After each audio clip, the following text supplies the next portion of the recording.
그 다음에, 네. 뒤에가 좀 잘렸네요. 제가 이 뒷부분에 그 이제 영역별로 어떻게 공부해야 되는지를 조금 적어 놨었는데, 일단은 저랑 이제 수업을 같이 하시게 되면 제가 매주 과제를 드릴 거기 때문에 거기에서 이 주 단위로 연습할 수 있는 어떤 그런 과제가 나갈 거예요. 분량이 많지도 적지도 않게.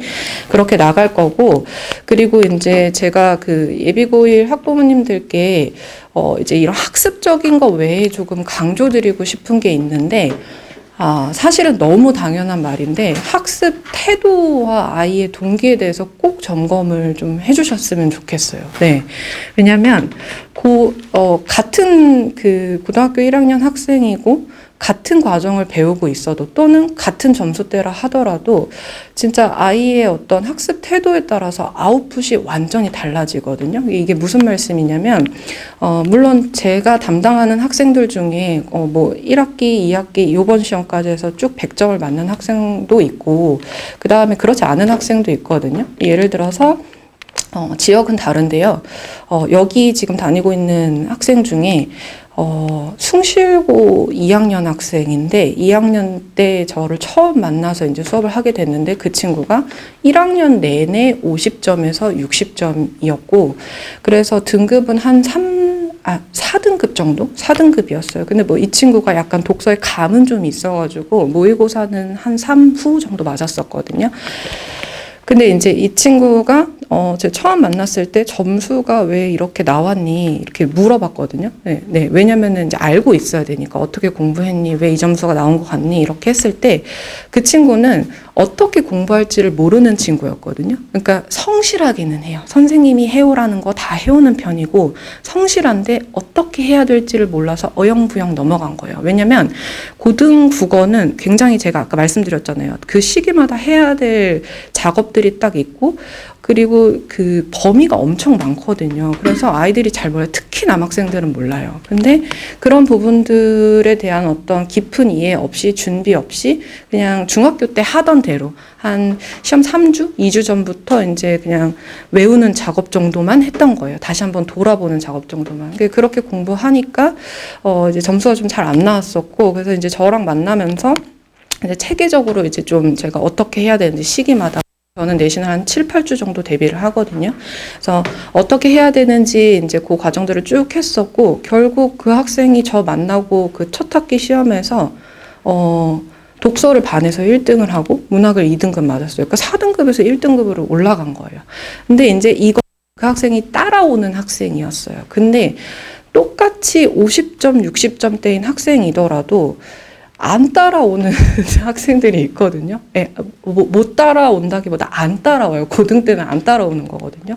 그래서 이 학습 태도는 진짜 선생님이 아무리 좋은 양질의 학습 자료를 줘도 진짜 학생이 안 하면 개선이 절대 안 되거든요. 그래서 그 학습 태도를 꼭 저는 이번 방학 때 잡아두시고 점검하시라고 얘기를 꼭 드려요. 그거 안 되면은 사실은 개선되기가 진짜 어렵습니다. 2학년 때 가서 3학년 때 가서 진짜 학생이 엄청난 벼락 맞을 정도의 동기부여가 있지 않는 이상은 정말 힘들기 때문에 이제 예비고1 요 시즌 이제 기말고사 끝나고부터 이제 좀 본격적으로 아이와 좀 그런 부분에 있어서 어느 대학을 가고 싶고 물론 뭐 대학은 뭐 꼭 반드시 지금 특정해두지는 않으셔도 되는데요. 대략적인 내가 무엇을 좀 공부하고 싶고 전공하고 싶고 어떤 것들이 있고 이런 것들 아이들하고 좀 구체적인 청사진을 같이 좀 이렇게 그려보면서 좀 방향성을 잡으시면 좋겠어요. 네, 그렇게 해주시면 좋겠고 그 다음에 이제 그것 말고 저한테 이제 얘기하실 때 그럼 뭐 하루에 몇 시간씩 공부해야 돼요? 뭐 이렇게 물어보시거든요. 근데 이제 그거는 시간은 좀 정해져 있지는 않아요. 단 30분이라도 매일 꾸준히 하는 게 좀 중요하거든요. 네. 그래서 저는 어떤 문제집을 풀던 어떤 걸 공부하던 하루에 30분에서 1시간씩은 꼭 꾸준히 하는 연습을 좀 했으면 좋겠다. 왜냐면 지금이 그 공부할 시간이 가장 많을 때예요. 1학년 올라가면 그럴 시간 없거든요. 생각보다 내신이 금방 옵니다. 3월에 입학하면은 모의고사 바로 보고, 그 다음에 애들 뭐 수행평가하고 뭐 친해진다고 정신 없어요. 3월 한 달은.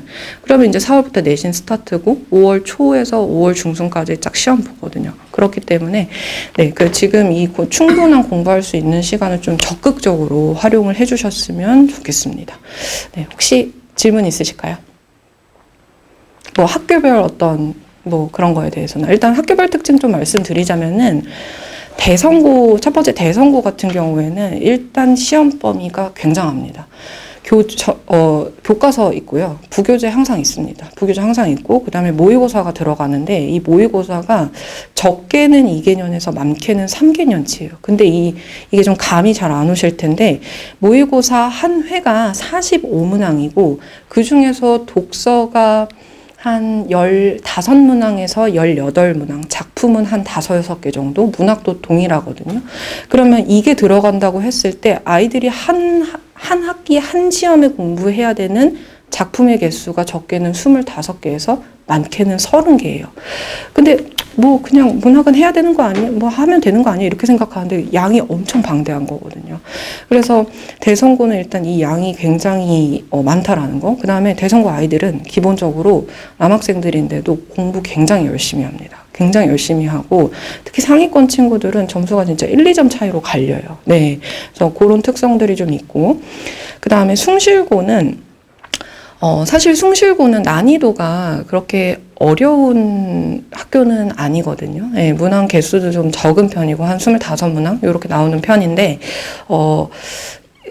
이게 분위기를 조금 타는 경우가 있어요. 그러니까 아예 상위권하고 하위권이 좀 갭이 큽니다. 네, 그래서, 난이도는 어렵지 않은데, 이제 약간 분위기라는 게 어떤 거냐면, 그러니까 이렇게 안 하는 친구들은 아예 안 해버리고요. 열심히 하는 친구들은 아예 확 열심히 해버려요. 그래서 이렇게 되면은 이제 내신 따기는 유리하죠. 그래서 수시는 조금 유리한 학교예요. 어떻게 보면은. 네.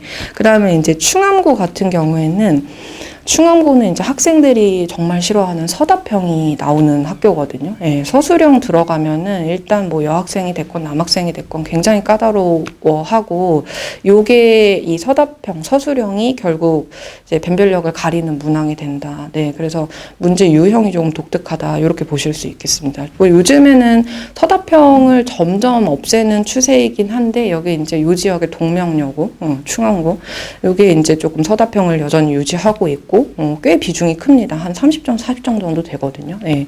그래서 그런 부분 연습을 좀 꾸준히 하셔야겠고, 그 다음에, 제가 요걸 설명 안 드린 것 같아요. 저 이제 제 수업을 진행할 때 어떻게 이제 진행을 하냐면, 저는 매주 이제 아까 말씀드렸듯이 문법, 문학, 독서 3가지 영역을 다 공부를 할 거예요. 그걸 공부하고, 그 다음에 이제 그 다음 주에 올 때는 저는 꼭 전주에 봤던 수업들에 대해서 한 30분에서 40분 정도 복습 테스트를 진행하거든요. 네. 그래서 어느 정도 복습이 되었는지, 네, 요 성취도를 판단하고요. 그 다음에 이제 클리닉을 같이 진행해요. 근데 이제 보통 클리닉은 제가 수업 외 다른 날에, 다른 요일에 잡거든요. 근데, 솔직히 말씀드리면, 예비고일 친구들은 이 클리닉을 굉장히 힘들어요. 그래서 항상 오픈은 해두는데 이거를 따라오기가 조금 힘들어 하는 친구들이 좀 있거든요. 그래서 그럴 때는 제가 유동적으로 개인별로 일정을 따로 잡아서 진행해드리기도 해요. 예, 그래서 크게 2가지, 개념 강의와 복습 테스트 클리닉, 이렇게 진행이 된다라는 거 알아두시면 좋을 것 같고요. 네, 실제로 제 수업 만족도는 굉장히 높은 편이에요. 제가 이제 들었던 평 중에 지금 중학교 다니는 친구가 있는데, 그 친구가 그 학교에서 좀 상위권인데, 이 친구는 좀 욕심이 있는 친구였어요. 조금 어려운 지문들 공부해보고 싶다. 그래서 이제 저한테 처음에 이제 수업을 들으러 왔었는데, 이 학생도 이제 중학교에서는 상위권이었는데 그런 지문 다뤄본 적이 없다 보니까, 처음에는 굉장히 어려워했거든요. 근데 굉장히 어려워하면서도 되게 재밌어 했어요. 그래서 지금 저랑 수업한 지 한 8개월 정도 지났는데, 이제는 제가 고2나 고3 모의고사를 가끔씩 이제 풀리거든요. 풀세트를. 그러면은 85점에서 95점 이렇게 사이에 나와요. 네. 그래서, 네. 네. 네, 그래서 일단은 저랑 수업하시게 되면은 반드시 실력 향상은 제가 그 약속을 드리고요. 네, 그 다음에 이제 꼼꼼하게 또 아이들 지도해 드릴 수 있으니까요. 네, 그렇게 생각해 주시면 되고, 만약에 요 설명의 시간 외에 이제 아이랑 또 얘기를 해보시고 질의응답 같은 게 좀 상담이 필요하다 하시면은 개인 상담도 해드리니까 학원으로 편하게 연락 주시면 감사하겠습니다. 감사합니다.